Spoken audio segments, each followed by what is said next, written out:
بیٹھنے والے حضرات، جانے والے ابھی چلے جائیں، درمیان سے نہ اٹھیں۔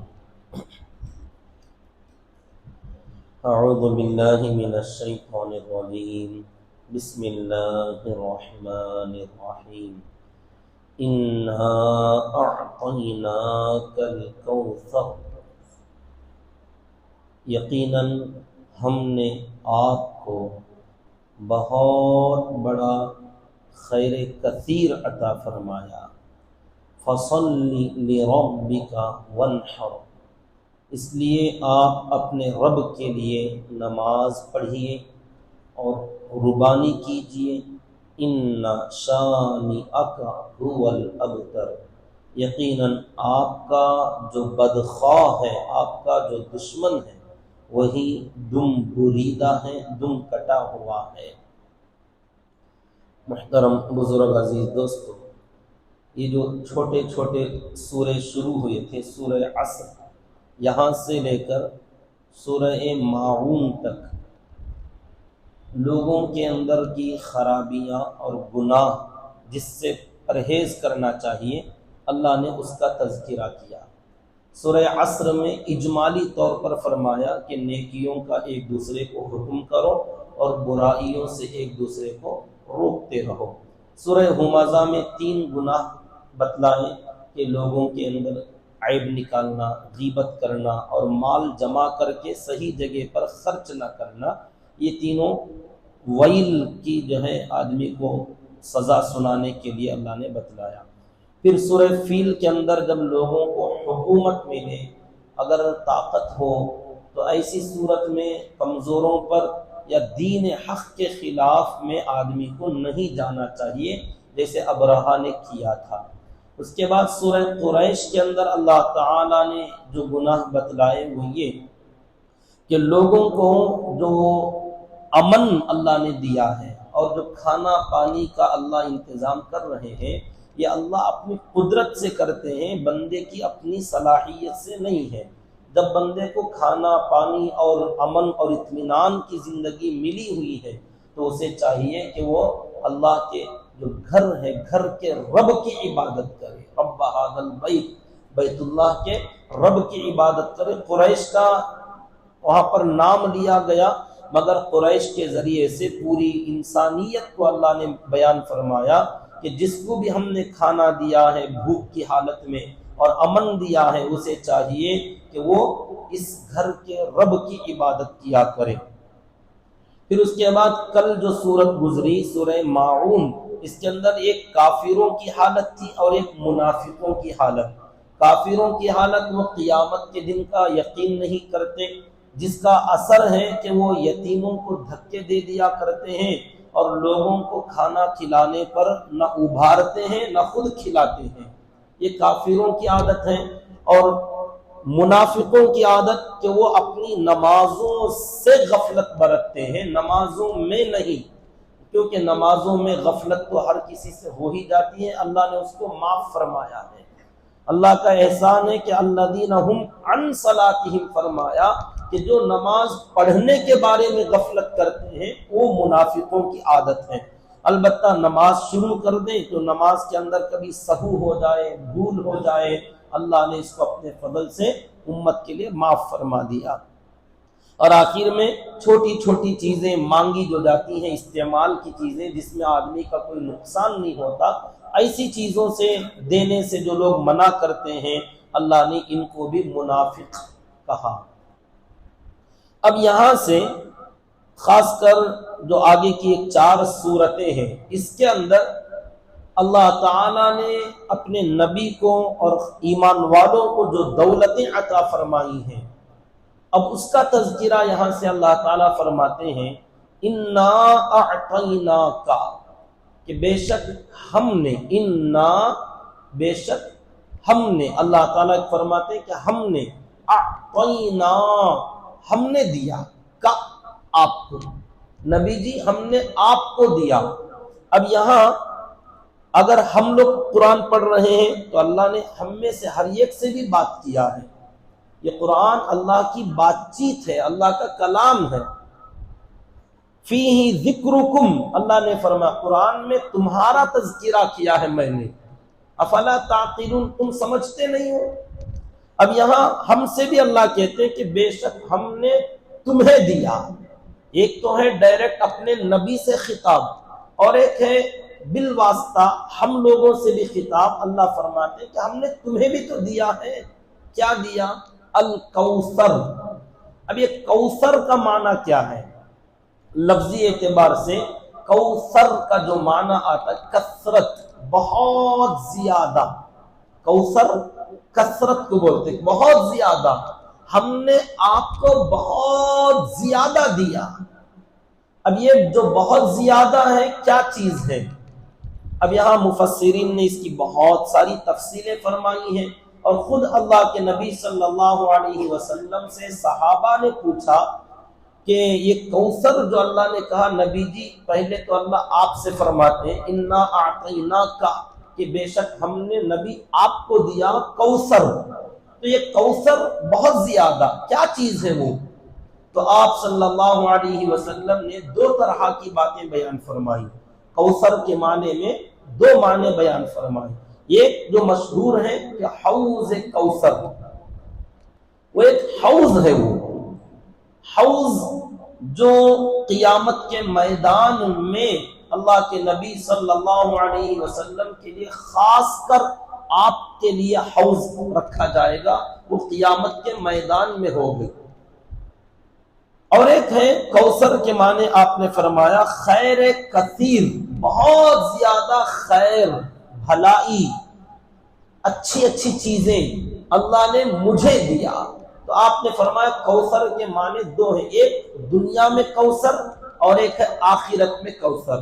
دنیا میں کوثر کا معنی ہر بھلائی، نیکی، خوبی، اچھے اخلاق، اچھے اعمال، اچھی صفات، بھلائیاں، اچھائیاں، یہ جتنی بھی ہیں، یہ تمام بھلائیاں جو دنیا میں اللہ نے دیا ہے یہ بھی کوثر ہے.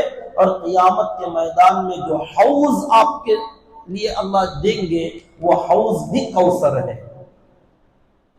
تو اس معنی سے اگر ہمارے لیے بھی ہم سوچیں کہ اللہ نے ہم سے فرمایا کہ ہم نے تمہیں بھی دیا ہے، تو اللہ نے ہم کو بھی بہت ساری بھلائیاں جو اللہ نے اپنے نبی کو دیا تھا، نبی کے واسطے سے ہمیں وہ نماز، وہ روزہ، وہ ذکر، وہ تلاوت، وہ اخلاق، وہ اعمال، وہ معاملات، وہ معاشرات، وہ اخلاقیات جو نبی نے امت کو دیے، وہ تمام چیزیں اللہ نے ہمیں بھی دیا.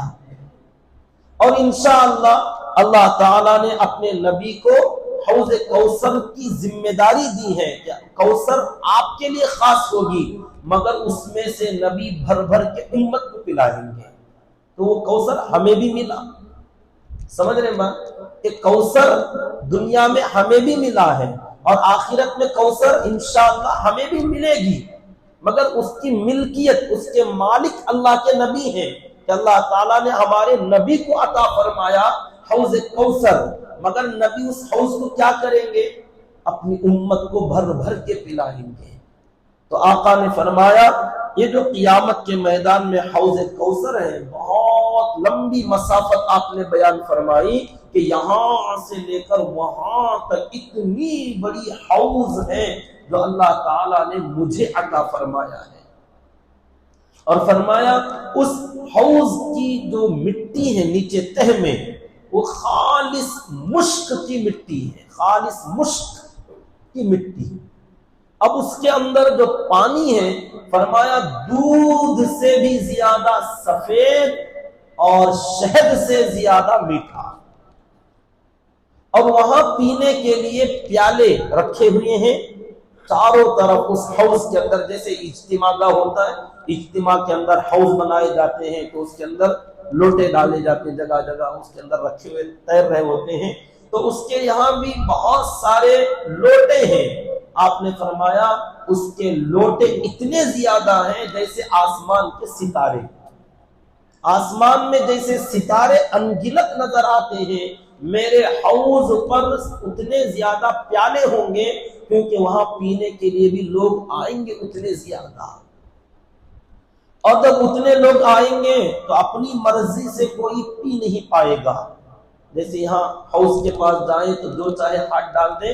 اس حوض کے لیے سیکورٹی ہوگی، فرشتے کھڑے ہوئے ہوں گے، وہ اللہ کے نبی صلی اللہ علیہ وسلم کے صحیح معنوں میں جو لوگ متبعین ہوں گے ان کو آنے دیں گے، فرشتے کھڑے ہوں گے اور ہر بندے کو چیک کر کے آگے بھیجیں گے۔ بعض لوگوں کو اللہ کے نبی صلی اللہ علیہ وسلم نے خود فرمایا میری امت کے کچھ لوگ حوض کی طرف آئیں گے پانی پینے کے لیے تو فرشتے ان کو روکنے لگیں گے اور دھکے دے کر دور کریں گے، تو میں کہوں گا ان کو آنے دو، یہ میری امت کے افراد ہیں، ان کو چھوڑو، قریب لاؤ۔ فرشتے کہیں گے اے اللہ کے نبی جی آپ کو پتہ نہیں ہے آپ کے دنیا سے جانے کے بعد ان لوگوں نے آپ کے دین کو بگاڑ دیا تھا، آپ کے دین کے اندر سے بدعات نکال لی تھی، نئی نئی چیزیں انہوں نے شامل کر لی تھی، تو جنہوں نے آپ کا دین بگاڑا ان کو آپ کے حوض تک ہم آنے نہیں دیں گے۔ تو آپ بھی فرمائیں گے اچھا میرے دین میں جنہوں نے بگاڑ پیدا کیا سحقن سحقن، بھگاؤ ان کو بھگاؤ، لمن غیر بعدی، جس نے بھی میرے دین کو میرے بعد میں تبدیل کر دیا ان کو میرے حوض سے ہٹا دو۔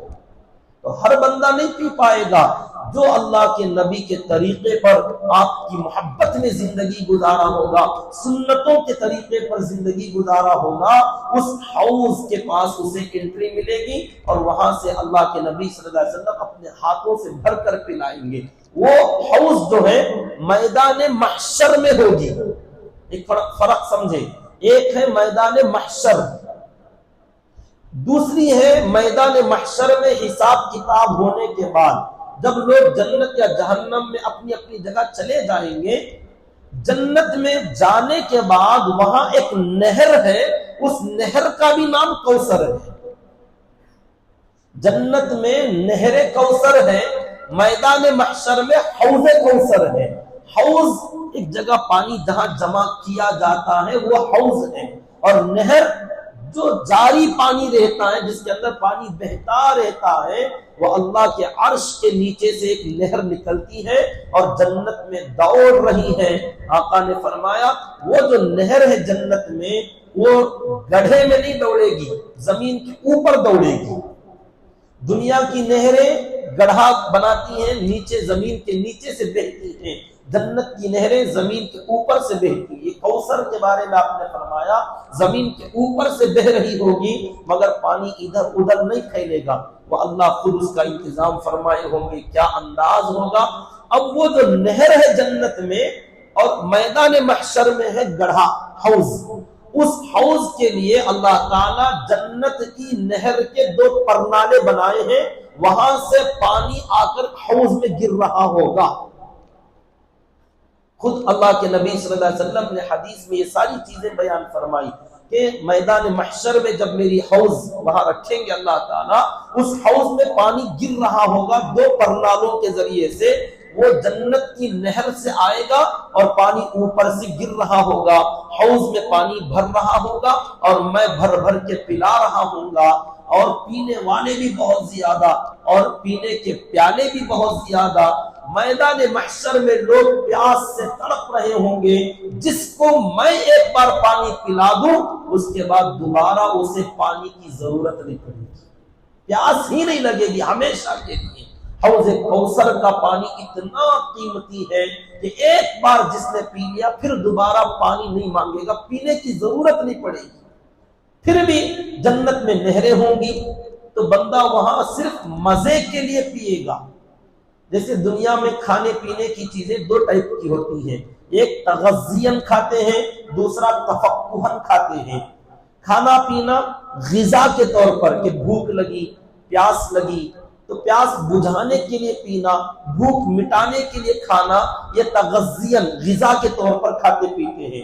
کچھ چیزیں ہیں غذا کے طور پر نہیں، تفقہن مزے کے لیے کھاتے ہیں، جیسے تراویح کے بعد ہم بیٹھے کھجور، بادام، پستہ، اخروٹ کچھ کھانے لگے، بھوک لگی اس لیے کھاتے نہیں، بس ایسے ہی مزے کے لیے کھاؤ، تھوڑا سا فریش ہونے کے لیے، لطف اندوز ہونے کے لیے۔ تو اس لیے جنت کی جو غذائیں ہیں وہ وہاں آدمی کو بھوک کے لیے نہیں ہیں بلکہ وہ مزے کے لیے۔ کلو واشربو ہنیئا، اللہ نے فرمایا مزے لے کر کھاؤ، مزے لے کر۔ جنت میں بھی جا کر بھوک لگے تو پھر جنت کا کیا فائدہ؟ بھوک نہیں ہے، صرف مزے کے لیے بندہ کھائے گا۔ ہاں آقا نے فرمایا اس حوض کے کناروں پر پرندے بیٹھے ہوئے ہوں گے. یہ بھی ایک چیز آقا نے فرمائی, حوض کے کناروں پر پرندے بیٹھے ہوں گے اور بڑے خوبصورت ہوں گے.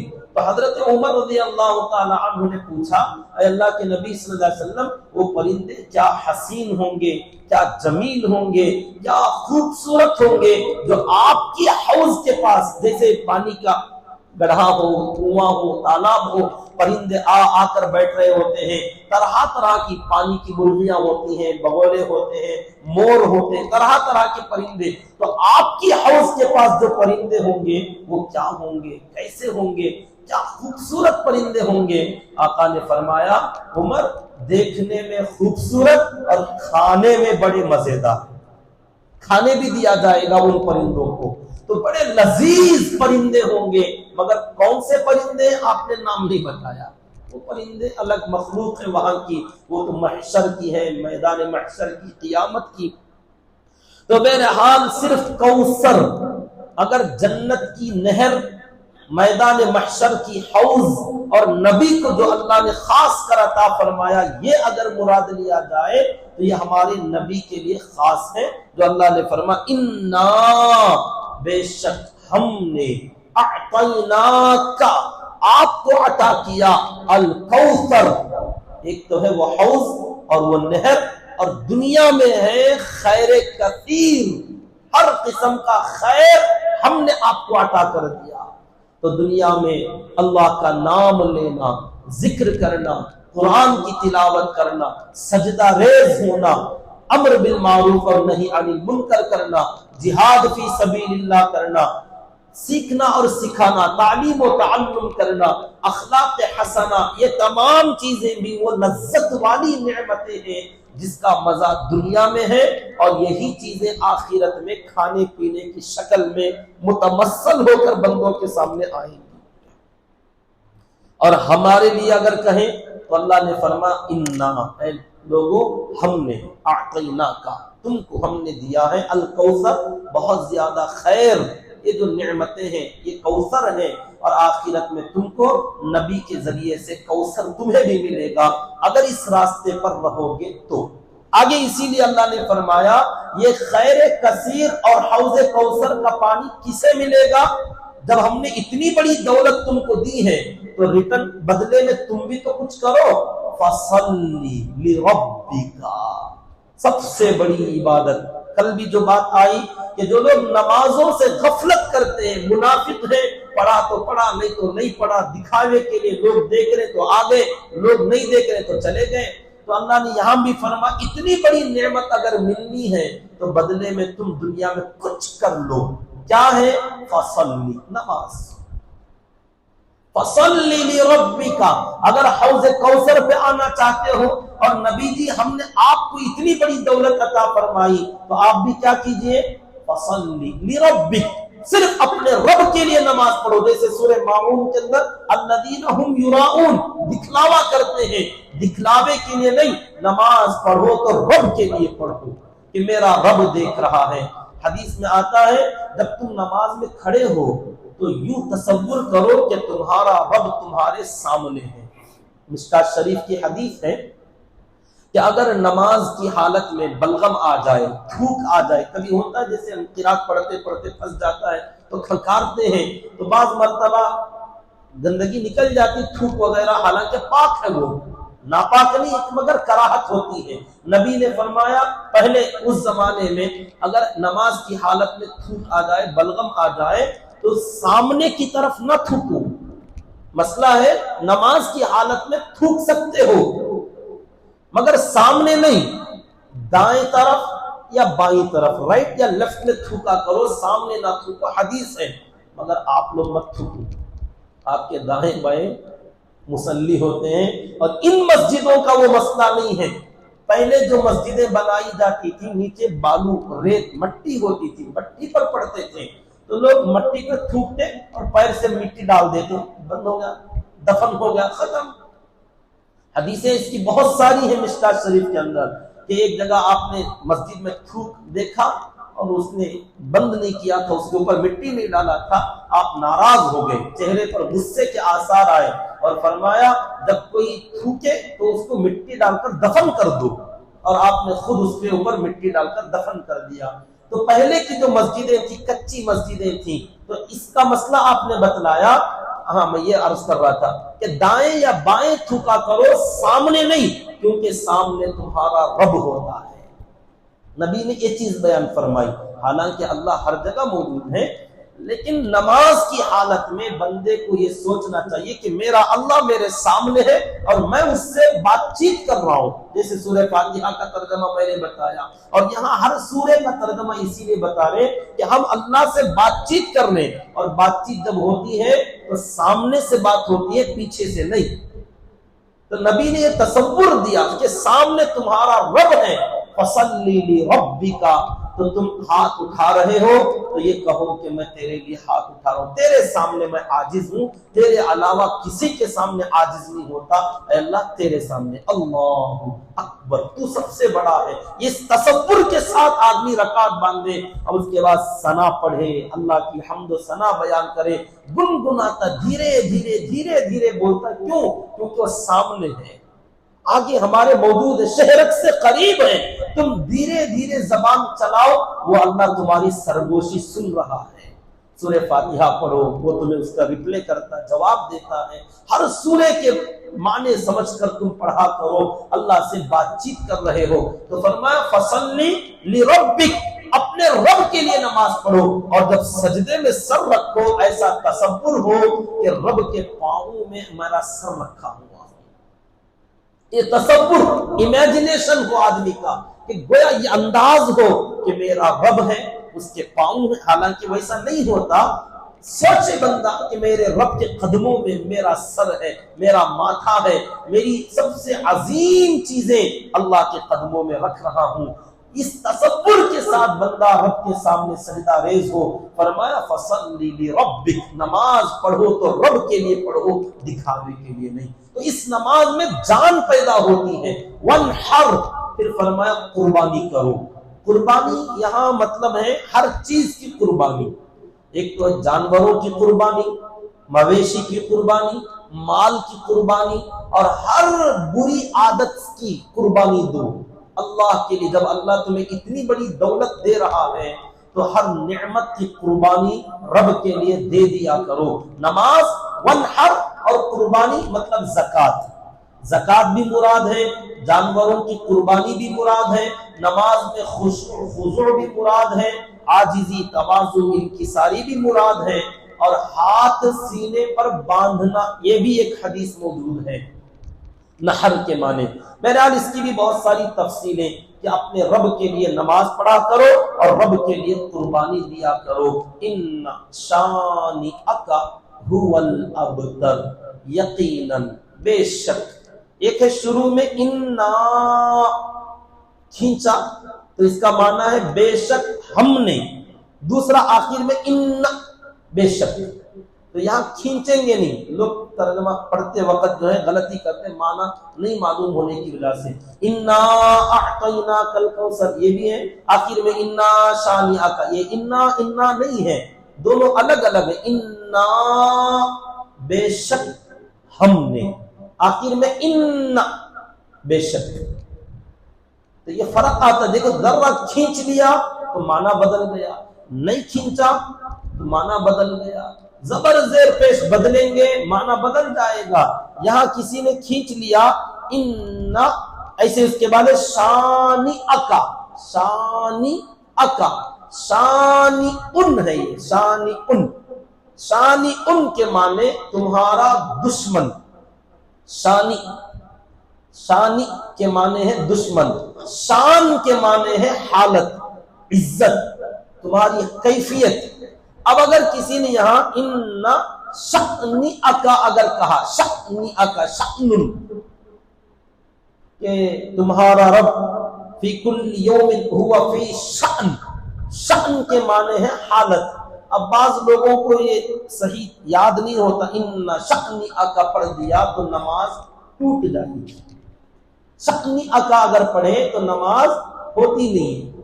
کیا معنی ہوگا ان شأنئک، کہ نبی جی آپ کی جو حالت ہے نا بدتر حالت ہے، نعوذ باللہ. نہیں، معنی بدل گیا، شانئک نہیں، شانئک. شانئک، شانی کے معنی ہے دشمن، شانئن کے معنی دشمن، شأنن کے معنی حالت. ذرا سا بدلتا ہے معنی بدل جاتا ہے. اردو میں بھی بہت سارے الفاظ ایسے ہیں تھوڑا سا چینج ہو جائے تو معنی بدل جاتا ہے. جیسے کسی آدمی سے پوچھا جائے بھائی آپ کیا کام کرتے ہیں، پہلے خریے دیہات والے اگر وہ کہیں کہ میں کوئی کام نہیں، صبح سے شام تک بس جنگل جاتا ہوں اور بکریاں جانور لوگوں کے چراتا ہوں. پہلے لوگ کرتے ہیں یہ بھی کام، مویشی چرانا. اب یہاں جو چرانا ہے کوئی بندہ اس کو پیش لگا دے، چراتا ہوں، کہاں سے کہاں چلا گیا. چرانا ایک مزدوری، ایک محنت کا کام ہے، چرانا جرم کا کام. زبر اور پیش کے فرق سے معنی اردو میں بھی اتنا بدلتا ہے تو عربی میں بھی زبر زیر حالات کے بدلنے سے معنی کچھ کا کچھ ہو جاتا ہے، اور نماز صحیح ہونے کی جگہ ختم ہو جاتی کہ تم نے غلط بول دیا، ایسا غلط بولا جو اللہ نے بولا ہی نہیں. ان شانئک، کہ بے شک آپ کا جو دشمن ہے، آپ کا جو بدخواہ ہے، آپ کا جو برا چاہنے والا ہے، ہوا وہی الابتر، ہوا الابتر، وہی ہے دم کٹا ہوا. ابتر جس کی نسل ختم، جس کی دم کٹ ہو گئی. اس کی تفصیل کی ضرورت ہے، انشاءاللہ اس آیت کو کل کر لیں گے آگے ترجمہ اس کا تفصیل، کہ یہ جو سورت نازل ہوئی اللہ نے کس موقع پر اور کس وجہ سے نازل فرمائی، اور اس آیت کا بھی تھوڑا لمبا خلاصہ اور ترجمہ تشریح ہے. بہرحال اس کا ترجمہ اتنا یاد رکھیے، انا بے شک ہم نے، اعطیناک الکوثر آپ کو خیر کثیر عطا فرمایا، فصل لربک تو آپ اپنے رب کے لیے نماز پڑھیے، وانحر اور ہر چیز کی قربانی دیا کیجیے. ان شانئک، بے شک آپ کا جو دشمن ہے، هو الابتر، اسی کی دم کٹی ہوئی ہے، وہ بے نام و نشان ہے. آپ کا دشمن، اس کا نام و نشان مٹ جائے گا. اللہ تعالیٰ سے دعا کرے کہ اللہ رب العزت ہم تمام کو عمل کی توفیق عطا فرمائے. آمین. سبحان اللہ و بحمدہ، سبحانک اللہم و بحمدک، ونشہد ان لا الہ الا انت، ونستغفرک ونتوب الیک.